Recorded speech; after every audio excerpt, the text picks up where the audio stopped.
It is hard not to think big today because what I'm watching right now and what I've watched over the last 8 weeks is I can't find a team better than the Eagles right now. I mean, look, I know a couple teams have better records, right? The Lions and the Chiefs have better records, but the way the Eagles are playing right now, they're playing like the best team in the National Football League. And yesterday, that, for me, was the best win in the Sirianni era. You think about some of the big wins they had. I heard Joe this morning talking about, the best wins they've had the last, decade or so, this decade.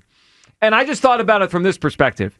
That championship game against the Niners, obviously incredible, and it meant so much, and they made the Super Bowl, but they faced a fourth-string quarterback by the end of that game. Last year, they went to Kansas City and won a game on the road on a Monday night, but that one was like, man, Valdez-Scantling dropped the ball, and maybe they got lucky. Yesterday, they went and played, Hugh, a team that the Ravens' offense was up there statistically with the greatest show on turf, Rams. That's how many points a game, that's how many yards. Like, they were just unstoppable.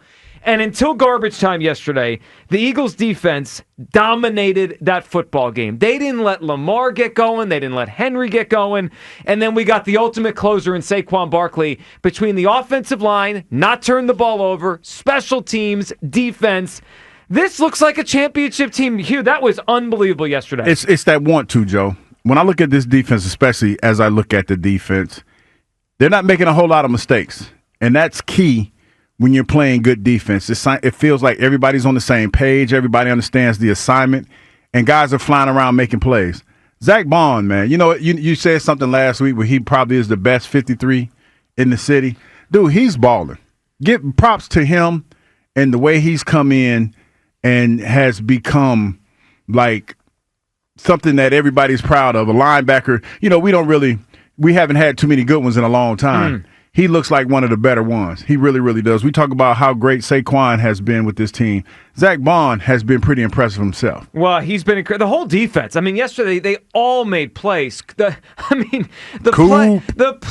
exciting whites. The most exciting white yesterday was Cooper DeJean. That play he made to pick up Derrick Henry and just slam him down to the ground was awesome. Jalen Carter, unblockable. Their pass rush was good, even without Brandon Graham. Secondary good, like you said it with the linebackers.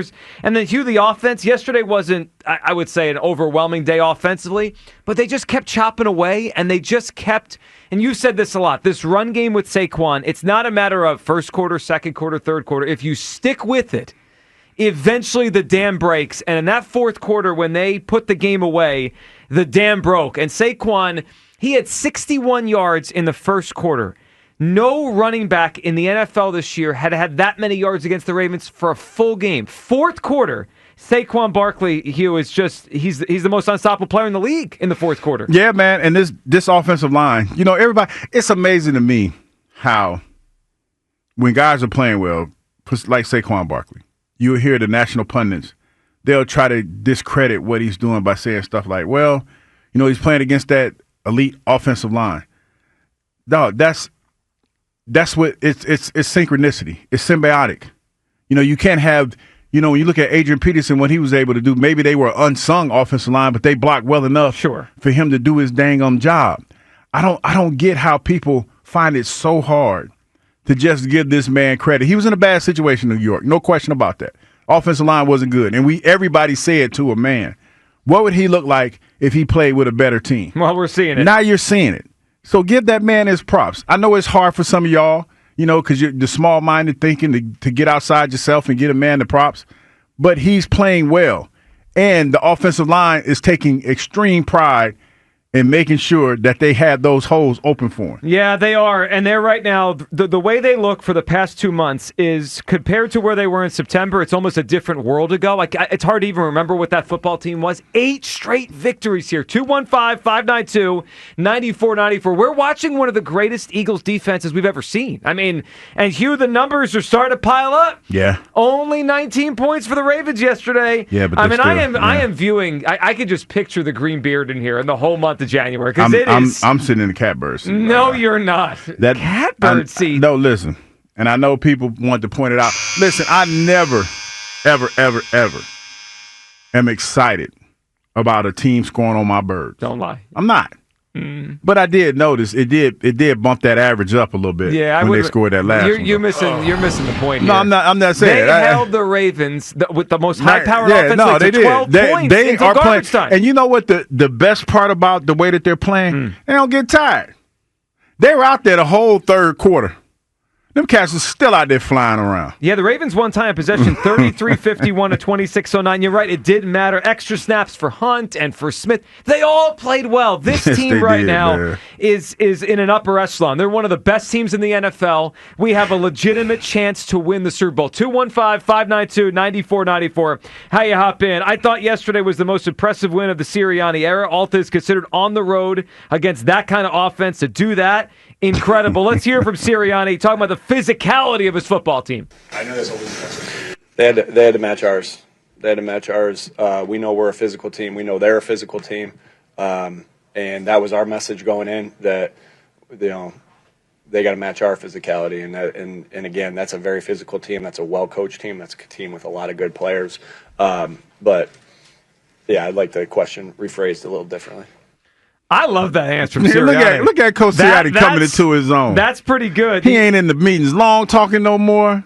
They had to match our physicality. Yeah, he out there, man. He out there coaching his tail off right now. You can't say nothing bad about Sirianni. I thought he coached a really, really good game yesterday. Cut his hair off and went crazy. You know what? They haven't lost since. After that, yeah, he been balling. I thought he coached a really good game yesterday. I thought he hit the right note on when to go for it, when to not. I thought the punts early were the right decision. Like, he's got to realize this is a defensive team now, right? Like, it's okay to punt. Like, last year you couldn't do that, and maybe early in the year he didn't realize what he had.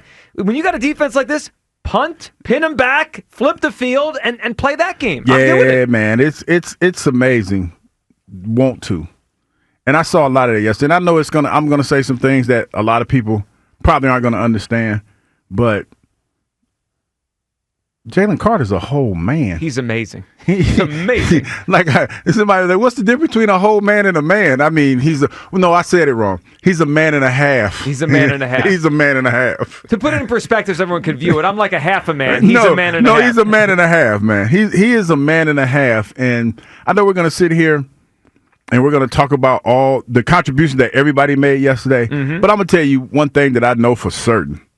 If he isn't on the field, this defense is different.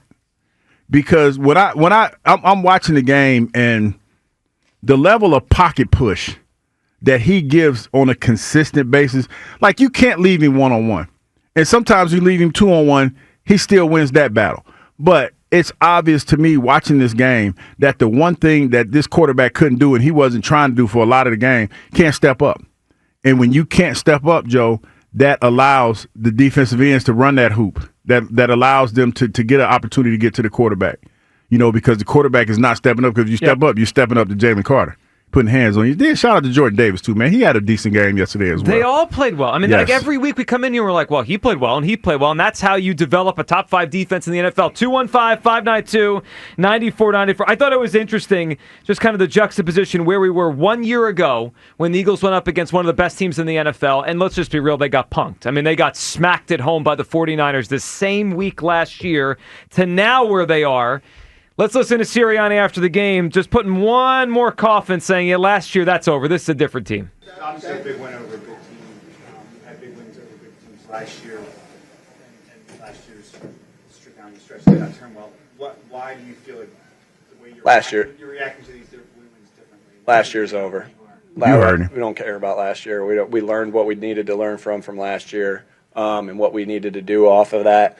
And this year is a different group of guys. It's a different group. This is a different team that's gelling and meshing on all cylinders right now. But with that being said, you're only as good as your last game. We got a big game coming up this weekend. Well, they do. They're all big games because now the goal isn't just, hey, win the division. And we're beyond that now. The goal is win the most games as possible, maybe have to win out, get the number 1 seed, and get us to New Orleans on a bus in 2 months. Yeah, we're trying to get one more plane. Well, they're trying to get one more plane trip. Just one. Just one. Just one. Just one plane trip. 2-1. Well, maybe in the playoffs it all. No, well, how about with none? How about we just play them all here? Yeah, that'd be nice too. That'd be nice too.